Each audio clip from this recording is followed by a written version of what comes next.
Stroke यानी फालिज के बाद आपके जिस्म पर करंट लगाया जाता है ताकि आपकी जो रगें कमज़ोर हो गई हैं वो दोबारा बेहतरी की तरफ आएँ। Welcome to our YouTube channel.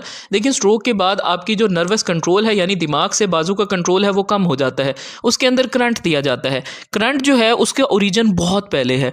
Current जो है वो 300 BCE में जो है वो ट्रोपेडो फिश के ज़रिए ट्रीट किया जाता था कुछ कंडीशन को, जिनमें गाउट यानी कि आपकी जो है यूरिक एसिड की क्रिस्टल जब आपके पाँव में इकट्ठी हो जाती हैं और आपके सर के दर्द को। तो ये देखें कि यहाँ से करंट चलता हुआ आ रहा है कि यहाँ से करंट की इब्तिदा हुई कि यहाँ पर भी ट्रीटमेंट दिया जाता था। वो ट्रोपेडो फिश होती थी जिसके ज़रिए इन कंडीशंस को ट्रीट किया जाता था। सो आप इस चीज़ का अंदाज़ा लगा लें कि ये करंट कितना ज़रूरी है हीलिंग के लिए। सो यही करंट इलेक्ट्रिकल स्टिमुलेशंस हम जो है वो स्ट्रोक के लिए भी इस्तेमाल करते हैं।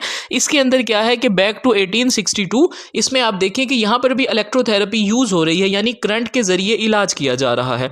सो आज हम आपको बताएंगे कि DL2 मसल स्टिमुलेटर एक स्ट्रॉन्ग मसल स्टिमुलेटर किस तरह से स्ट्रोक रिकवरी में हेल्प करता है। देखिए, इसके अंदर सबसे पहले इसका एक ग्राउंड पैड होता है जिसे हमें गीला करके पेशेंट के मसल्स को जहां से हमने स्टार्ट करना होता है और जहां पर एंड करना होता है, ओरिजिन एंड इंसर्शन पॉइंट जो कि हमने ट्रीटमेंट के लिए लेना होता है उस पर लगाते हैं। अब इनके हमने जो है वो डेल्टॉइड के ऊपर एक पैड जो है वो ग्राउंड का लगा दिया गीला करके, वो ग्राउंड देता है यानी कि करंट वहां से जनरेट होकर आगे जो है वो ट्रेवल करता है।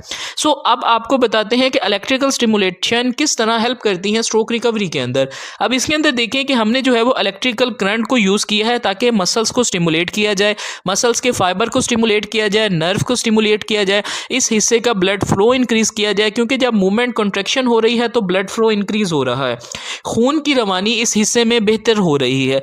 तो इसके अंदर हम जो है वो इस करंट को इस्तेमाल करते हैं ताकि जो मरीज़ के नर्व कंट्रोल कम हो गया है, दिमाग से बाजू की जो तार आ रही है उसके अंदर करंट कम है, तो हम इस करंट को यहाँ से इंट्रोड्यूस करते हैं।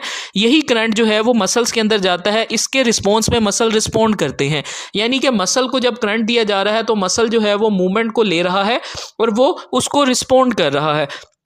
इसको रिस्पॉन्ड करने से क्या होगा कि आपके जो मसल्स हैं उनके अंदर सिग्नल्स जनरेट होंगे। सिग्नल्स जो हैं वो मसल को पैगाम देंगे कि आपने कॉन्ट्रैक्ट होना है इस करंट के रिस्पॉन्स में।